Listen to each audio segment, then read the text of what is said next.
Hello, everybody. So I read Curriculum 21 by Heidi Hayes Jacobs, and in it, her main idea is this idea of this question for us as educators, and it says, what year are you actually preparing your students for? And this really invites us to take a closer look at our grouping patterns, our schedules, and our spaces, and determine, are these things encouraging us in a direction of a curriculum that's focused on the 21st century and beyond, and not in the early 1990s, where a lot of teachers are stuck with their curriculum focusing on the early 1990s and not necessarily the 21st century. And so she invites us to do this in kind of a easier way, in that instead of looking at our entire curriculum for the entire year, she invites educators to take one unit and determine from that unit ways that we can bring media and technology into that unit to encourage a way to prepare our students for the 21st century and beyond. And she invites us to do this in a way that there's clearly delineated expectations for ourselves, and this is also shared with the administrators, so the administrators are also on board with it and will agree to it and basically have a commitment from both us as educators and them as administrators to implement the unit with this new media and technology that's focused on the 21st century and beyond. And the administrators keep us accountable that we met the standards of our newly formed unit using 21st century media and technology. And one of the other things that she really hit on was looking at things from a global perspective. So she talked about teachers who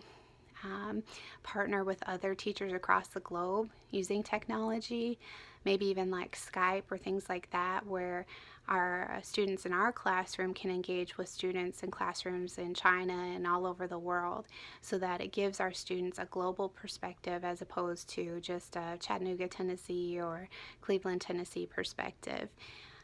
So this really engages students more and gives them more of a broad view of the world, and again preparing them for the future success. One of the other things she mentions that was really interesting is this idea that we've talked about a lot in our class about literacy, but this idea of media literacy. And what she talks about is really the importance of us as educators to help learners become critical consumers of media. And she talks about how TV is undoubtedly the most used source of media for children and youth. However, we as educators don't teach our children and our youth in our classrooms how to effectively use media. And one of the articles that I read, called the 5 Questions for Kids Media Literacy, they interview one of the grandfathers of media literacy, and his name is Frank Baker. And they ask him a series of questions, but one of the points that he hit on was, how can we help our youth and our children even to know the legitimacy of different news stories that might come across on Facebook or Twitter or even the television, to know whether or not it's accurate. He talked about how media literacy includes knowing that